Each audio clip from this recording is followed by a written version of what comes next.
This video is meant to answer the question, where do I start? So I'm interested in happiness or studying happiness or even becoming happier. And it's like, that's such a big, broad thing. Like, where do I even begin? And now maybe it's kind of ridiculous that I even suggest that we're going to completely tackle that question. But I do think that with what I'm about to share in this video, with a little bit of the kind of researchy science background, but then the application can actually start to answer that question of like, where do I begin? I want to become happier or be happier. Where do I start? So that's what we're going to cover. Now, the key thing you have to understand here is like I could spend hours and a whole book's worth, and I have written books on like all of what makes for happiness, like where it comes from, how to cultivate it, how to increase it, all the studies. But I believe it begins with a foundational principle, and that is called self-efficacy. Now, self-efficacy is a psychological principle that basically means your capacity to follow through on the commitments that you make, particularly to yourself. And this has also been called the G.I. Joe fallacy. Now, that comes from Laurie Santos, who is a professor and researcher at Yale. She teaches the science of well-being, which is one of the most popular happiness courses in the entire world. It's got millions of students in the online version. And she says G.I. Joe fallacy is this. So in the old cartoon G.I. Joe, he used to say, knowing is half the battle. And she's like, knowing is not half the battle. It's like 1% of the battle. Because if knowing were half the battle, isn't it true that we would all be millionaires, right? We'd all have six-pack abs, be living in these beautiful houses, and we would never, ever, ever get even a little bit frustrated because we would know that there's no point. Knowing is not half the battle. There's this huge gap between knowing and doing. Because think about it right now. I mean, you probably know in any area of your life what you should be doing or how theoretically you could be even a little bit happier, right? It's like, if I read a few more books, if I spent a little less time working, and I got to the gym and drank a little less and got a little more sleep, it's like I could easily make a list of all of the things that I already know will help me to be happier, but why doesn't it happen? And I believe it is because of this principle of self-efficacy. Self-efficacy to me is the capacity to go from knowing to actually doing. So actually executing the behavioral commitment. And importantly, it is a capacity that can be trained. So kind of think about it like this, right? If I were to tell you like, hey, go bench press 200 pounds or 300 pounds. Even if you want to do it and you have every intention of doing it, at a certain point, you just don't have the physical strength or musculature to actually lift the 300 pounds. So drawing that metaphor out psychologically, I believe it's a very similar thing with behavior change. If I were to tell you, hey, go lose 40 pounds or, go start running every day or never eat any more sugar or, double your income or whatever, how do I do that? It's like asking someone to lift 300 pounds. So the idea of self-efficacy and developing that capacity is to start with small incremental things that train your own capacity for following through on the commitments you make. And now, hopefully this video doesn't sound like I'm criticizing you or expect that you're the type of person that, is struggling and can't get anything done or whatever. Simply saying that for pretty much everyone, right? Every year, millions of people set New Year's resolutions, and then what? By the end of January, the third week of January, what happened? Right? So self-efficacy, I believe, is that missing link. And now, what we have to understand is this relates to the neuroscience of how the brain adapts and how we learn. And so in a wonderful paper, I'll reference it down below, neuroscientist Richie Davidson talks about the plasticity of well-being. And another way of saying that is that well-being, aka happiness, is plastic or pliable. In other words, it can be molded or developed. And he talks about in there this distinction of two types of learning. So you have declarative learning, which is kind of like acquiring knowledge. And then you have procedural learning, which is actually putting it into practice. So declarative learning would be like if I read a book on an article on 3 ways to be more kind in my interactions with people. It's like, great, I acquired some external knowledge and it's in here. Procedural learning would be to actually then in my conversations with my friends or with strangers or with coworkers, apply those principles and actually feel emotionally and like physiologically those differences in terms of like the kindness of the interaction and put the skills into practice. And so what really matters when it comes to learning, and particularly in this context, remember we said learning how to increase happiness or well-being, is procedural learning. But we're going to hit on both. So the idea here is if you can take this declarative learning, remember, which is acquiring the knowledge, so you kind of understand some of the causes and conditions that support happiness, and then you actually put those into practice and start cultivating them, that's the procedural learning, then you will be happier.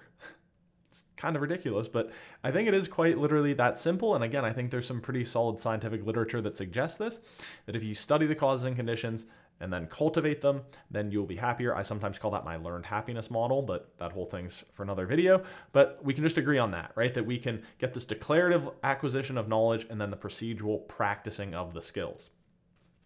So here is what I would suggest for you, getting back to the theme of this video of like, where do I start? Would be to pick one area of study. I want to learn a little bit more about relationships. What makes good relationships? How important are relationships? How do I get more of them? How do I get deeper ones? I want to learn a little bit about mental health. Like, what are some of the basics of mental health and things I can do to kind of do like proactive mental health maintenance? What are the basics of physical health and energy? Anything. Pick any domain that you think is relevant to your personal happiness. Start there. Okay? So you pick that. Now, what you're going to do after this video at some point in the next 2 to 3 days is spend 90 minutes maximum learning. So that is the declarative, remember, knowledge acquisition. 90 minutes, you would be amazed what you can consume and digest and take away in 90 minutes of an article, a book, YouTube videos, whatever. That one thing that you wanted to learn more about, you're going to spend 90 minutes acquiring knowledge. And now here is the key, the fundamental point. Remember to shift from the knowledge and declarative to the procedural and implementation of the behavior and development of the skill. Is coming out of that 90 minutes of learning, you're going to pick one thing. One. I'm very particular about that because the way that our attention works, if we divide it up between many things, often it just kind of falls away. You can pick one thing for sustained focus that is meant to represent to you sort of like proof that you are following through and developing this new behavior or this new skill. So if you said, I want to learn all these things about relationships, and then I'm going to have, one mindful listening session per day, or I learned all these things about the importance of sleep, and so I'm going to set an alarm to go to bed at 9 p.m. every night. Or I learned some of the things about mental health, and I learned like a breathing technique to help me reduce anxiety. Okay, great. Whatever it is, it needs to be one tangible behavior or practice or habit, or it's something that you're actually embodying the performance of a certain skill. Ideally, it's small, and you are going to do that every day for 60 days. Every day for 60 days. So again, scale it down here. You don't have to run a marathon every day. You don't have to meditate for 2 hours every day. You don't have to have like a life-changing conversation with someone every day. But you're going to think, okay, what did I just learn? How can I kind of translate that down into one short practice that I can do every day? And you're going to do it for 60 days. Now, why am I being such a stickler here about one thing, 60 days, consistent, small? It goes back to this model of self-efficacy. I sometimes teach self-efficacy as you have to decide the type of person you want to be and then prove it to yourself with small behaviors. So every action you take, every time you complete that practice or that habit or that behavior, you're essentially giving proof or accumulating evidence that you are the type of person that can follow through on that behavior. And so what you see there is almost this cycle of you have an intention or something you want to do, you do it, that gives you proof. And once you realize that you are capable of consistently following through on the commitment made to yourself, remember, that's self-efficacy. So you're building that sort of musculature, not a scientific term in this case, but you're building that muscle, that self-efficacy muscle, which again is that capacity to follow through on the things that you said you were going to do. And so now I'm going to jump a little bit more into the neuroscience behind that. So there is this thing in the brain called the aMCC, the anterior mid-cingulate cortex, that is kind of the controlling hub for tenacity, attention, and willpower, and like the ability to stick with something and follow through consistently, excuse me. And now again, this is slightly more metaphorical, but I think it's a powerful explanation. It's somewhat similar to the body and the way that you develop it, right? So if you go lift weights and run for a few miles a day, what happens to the body is that by engaging the body in that way, you build up a certain level of capacity, right? And then as you do it consistently, you build it up, build it up, build it up. But then if you stop doing it, what happens?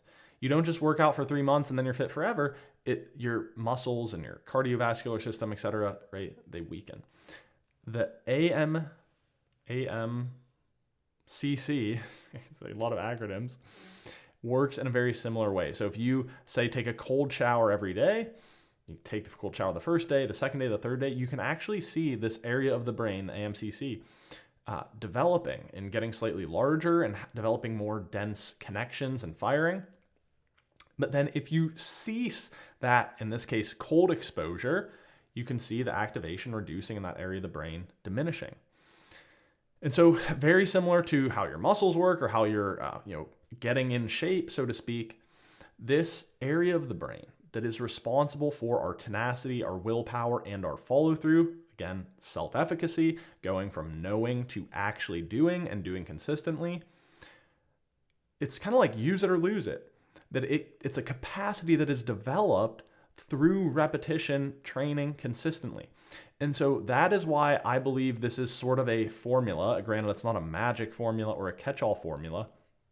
But when people say, well, where do I start? I believe it is important to start with self-efficacy, start with the aMCC.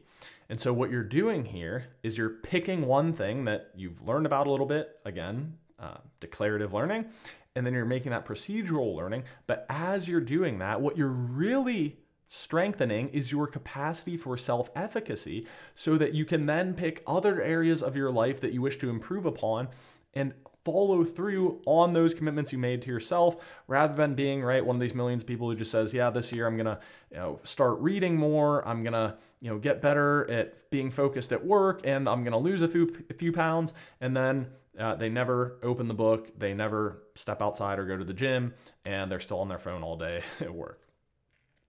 So I hope you can start to see that what I'm giving you is not like some, magical self-help formula or something, but I believe that it is a kind of like a start here that is grounded in some scientific backing when it comes to the question of, well, where do I start? How do I be happier? How do I become happier, improve my quality of life, whatever. So there you have it. Again, pick one thing, one area that you're intrinsically interested in already that's important to you. Study it for, say, 90 minutes. Convert that into one ritual or practice or skill that you want to develop every single day, and do it for 60 days, consistently focus on the one thing. And as you do that, you are increasing that capacity for self-efficacy, which is your ability to do the things you say you're going to do and cross that huge gap from knowing to actually doing. So I hope this video was helpful. You can check out this channel whenever you want, kind of these practical tools and insights to help you be happier in work and in life. I'll include some references for this video down below that speak to some of the things I touched on with the neuroscience, with self-efficacy theory. Here's a video that YouTube suggests you like, and that's all for now. So thanks for watching. This has been your happiness nerd, Jackson Kirchis, and I'll see you next time.